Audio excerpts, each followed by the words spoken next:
ఎందుకు డిఫరెంట్? ఇప్పుడు సేమ్ కన్యరాశి లేదంటే కుంభరాశి, సింహరాశి ప్రతి ఒక్కళ్ళకిను ఈ ఫలిత జ్యోతిష్యం అనేది ఎందుకు ఒకేలా ఉండట్లేదు? ఒకేలాగా ఉండదండి అది. కారణం ఏంటంటే మనం గోచారము, గ్రహచారము, తర్వాత గ్రహాలు ఉండే పరిస్థితిని ఇవన్నీ కూడా అనాలిసిస్ చేయాలి. జ్యోతిష్యం అనేది ఇండివిడ్యువల్, ఎవరిది వాళ్ళదే ఇండివిజువల్ అండి. ప్రతి నిమిషానికి మారిపోతుంది. మీరు చూస్తుంటే కవల పిల్లలు పుడుతుంటారు. కవల పిల్లలు పుడుతుంటే ఏంటి, ఒక నిమిషం తేడాలో పుడుతుంటారు వాళ్ళు.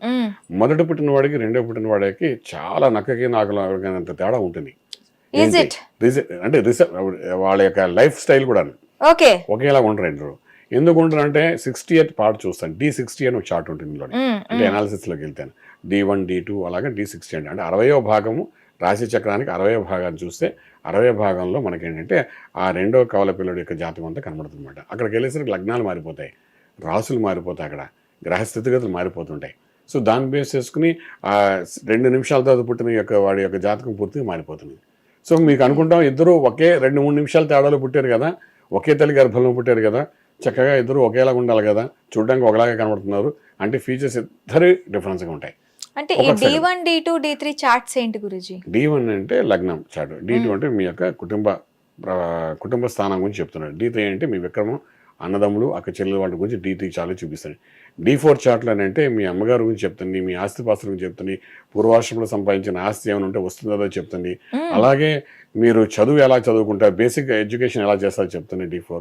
అలాగే D5 మనకి ఏం చెప్తానంటే అబౌట్ అవర్ చిల్డ్రన్స్, పిల్లలు ఎలా పుడతారు, ఎటువంటి పిల్లలు పుడతారు, పిల్లలు సత్సంతానం పుడతారా, పుట్టిన పిల్లలు మనం చూస్తాడా చూడడా, మన యుక్త వయసులో కాదు మన వృద్ధాప్యంలో పిల్లలు మనం చూస్తారా చూడరా, పిల్లల వల్ల భవిష్యత్తు ఉందా లేదా, పిల్లలకి మంచి భవిష్యత్తు ఉంటుందా ఉండదా, పిల్లల వల్ల మనకు అదృష్టం కలిసి వస్తుందో ఉండదా, ఇన్ని రకాల విషయాలు D5 చార్ట్ లో మనకు కనబడుతుంటాయి. అంటే ఎన్ని చార్ట్స్ ఉంటాయి? ఇలా D60 వరకు ఉంటాయి, 60 చార్ట్లు ఉంటాయి. సో 60 చార్ట్లు ఉంటాయి కాబట్టి ఆ చార్ట్ని అనలైజ్ చేయడం, స్టడీ చేయడం అనేది ఒక సబ్జెక్ట్ అయితే, ఉపాసకుడికి ఆ చార్ట్ల నుండి ఫలితం చెప్పడం అనేది ఇంకొక విషయం. చదవడం చదువుతారు, more practice with Mantra Sadhana. Practice చేసినంత మాత్రాన్ని ప్రిడిక్షన్ కరెక్ట్గా చెప్తానని అనలేము. ఎందుకంటే మీరు అన్నట్టుగా నిమిషానికి తేడా వచ్చేస్తుంది, మనిషికి తేడా వస్తుంటుంది. కానీ ఏంటంటే ప్రాక్టీస్ చేస్తున్నప్పుడు ఏంటి ఒక సాధకుడు ఏంటంటే ఆలోచించే విధానం వేరేగా ఉంటుంది. అక్కడ ఉపాసకుడికి ఎవరికైనా ఆ విధానంలో ఆలోచించినప్పుడు ఫలితం వస్తుంది. ఏం లేదు, ఇప్పుడు మనం చూస్తామండి చాలా మందికి డాక్టర్ గారు చెప్తే ఈ టాబ్లెట్ వేసుకొని తగ్గిపోతుంది అంటారు. ఓ నమ్మకం మీద వెళ్తాం, ఆ టాబ్లెట్ వేసుకుంటాం, కనీసం ఓపెన్ చేసి చేయకుండా దాని మీద మందు స్క్రిప్ట్ కూడా మనం చదవం, వేసుకుంటే తెల్లారి తగ్గిపోతుంది. అంటే ఏంటి ఒక నమ్మకం, అది ఆయన ఇచ్చేది చేత్తో అయిపోతుంది. కొంతవరకు హస్తవాస్తం అంటారు, డాక్టర్ గారు చేత్తో ఏది చేస్తే మనకు సరిపోతుంది, తగ్గిపోతుంది, ఆ డాక్టర్ దగ్గరికి వెళ్తారు ఏ రోగం వచ్చినా. అంటే ఏమిటని అర్థం, ఆయన ఒక్కడే పెద్ద డాక్టర్ అన్నా, ప్రపంచంలో ఎవరు డాక్టర్ లేరన్నా. అంటే ఆ వ్యక్తి భగవంతుడు స్వరూపంగా వచ్చే ప్రతి ఒక్కరిని నాకు భగవంతుడు పంపించిన వ్యక్తులుగా భావించి వాళ్ళకి సేవ చేయాలని ఒక దృక్పథంతో ఉన్నాడు కాబట్టి, ఆ భావన ఉన్నది కాబట్టి వాడి చేతితో ఏం చేసినా ఆ డాక్టర్ చేసిన ప్రతి పనిలో సక్సెస్ఫుల్ కనబడుతుంది.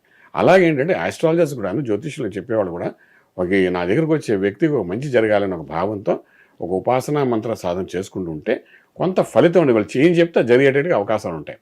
అది వేరు. ఫలితము చెప్పడం అనేది ఒక ఉపాసన పరిస్థితి, జ్యోతిష్యం నేర్చుకోవడం అనేది ఒక పద్ధతి. సో జ్యోతిష్యం నేర్చుకున్న తర్వాత నేర్చుకుంటూ ఈ మంత్ర సాధన చేసేటప్పుడు అంటే ఫలిత జ్యోతిష్యం కనబడుతుంది.